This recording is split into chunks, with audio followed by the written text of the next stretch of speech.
Olá! Hoje a nossa análise vai fazer uma imersão num tema fascinante: o verdadeiro motor econômico do Brasil. A ideia é viajar no tempo, lá do boom de crescimento dos anos 2000 até chegar aos desafios bem complexos de infraestrutura e comércio internacional que a gente vê agora entre 2025 e o começo de 2026. É incrível notar como as grandes decisões macroeconômicas do passado estão ligadas literalmente ao asfalto das estradas que escoam as nossas riquezas hoje. Vamos lá? Aqui está o nosso roteiro de hoje. Primeiro, um panorama atual da economia. Depois, um flashback para o boom dos anos 2000. Em seguida, vamos falar do motor da infraestrutura, comparar os investimentos públicos e privados e, por fim, debater como escapar da chamada armadilha das commodities. Seção 1. O panorama econômico atual do Brasil. Esse número logo de cara já impressiona muito. Só no comecinho de 2026, ali até meados de março, a balança comercial acumulou um superávit gigantesco de 13 bilhões e 250 milhões de dólares. É muito dinheiro. E de onde veio tudo isso? Basicamente, do salto nas vendas das nossas commodities pesadas, principalmente o petróleo bruto, que disparou mais de 65%, e também do minério de ferro. É, sem dúvida, uma demonstração clara de força nas exportações.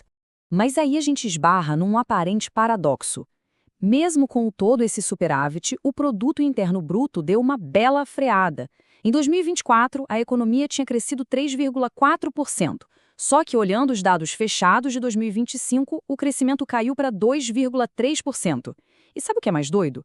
Essa queda, no ritmo geral, aconteceu mesmo com o setor agropecuário, dando um salto espetacular de quase 12% no ano.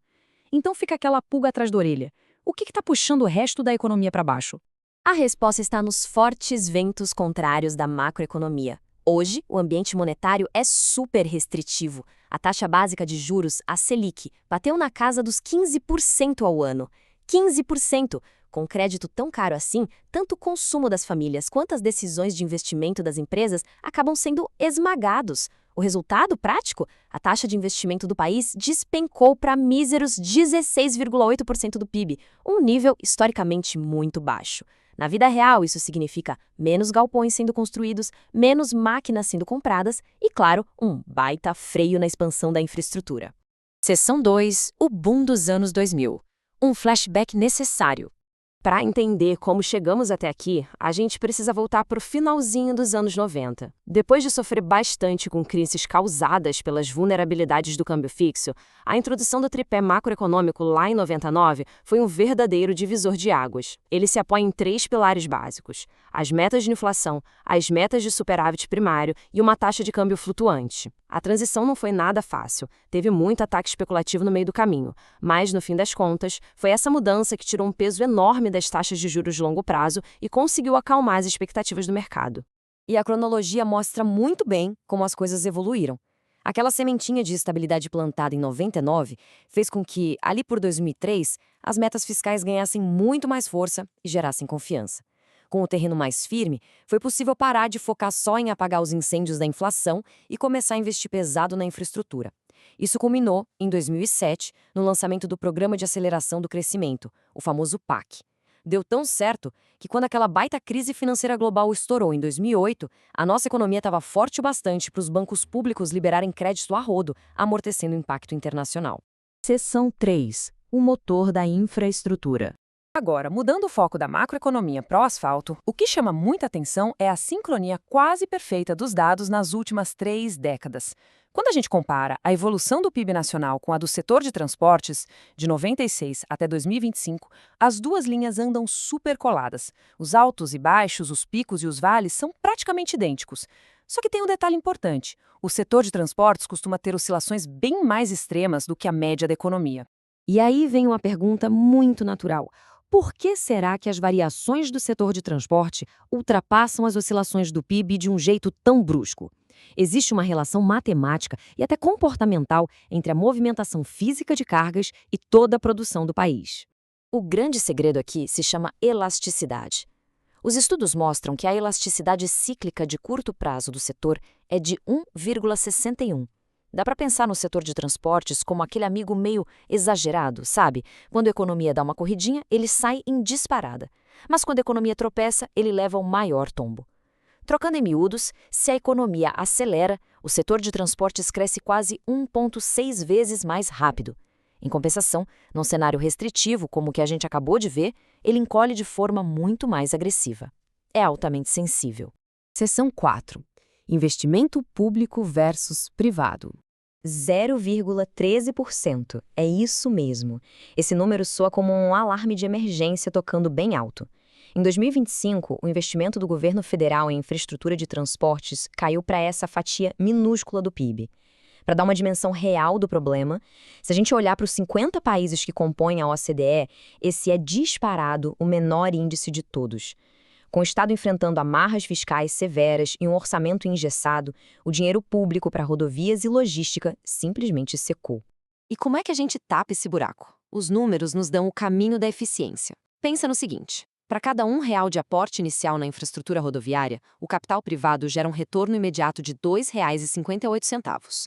Isso é simplesmente 4,2 vezes maior que o retorno de 61 centavos gerado pela parte pública. E tem mais. O investimento privado alcança sua maturação máxima na economia na metade do tempo, em cerca de 9 meses. Ou seja, com a falta crônica de recursos do governo, fechar parcerias com a iniciativa privada não é só uma alternativa bacana, é uma necessidade matemática absoluta para destravar as estradas do país.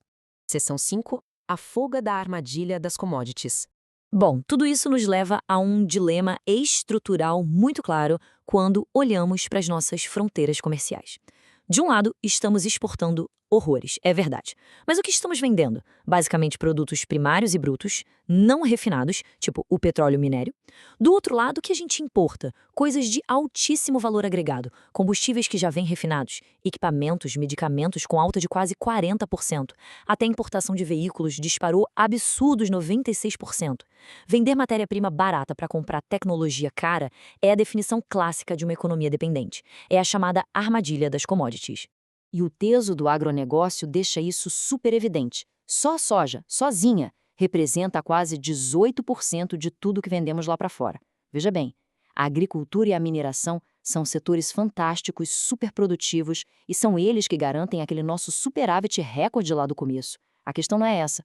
O problema é que enquanto eles decolam, a nossa indústria de transformação encolheu 10,3%. Estamos perdendo, a olhos vistos, a nossa força industrial doméstica, ficando concentrados apenas no básico. Para quebrar de vez esse padrão, a grande missão é diminuir a nossa enorme vulnerabilidade aos choques de preços globais.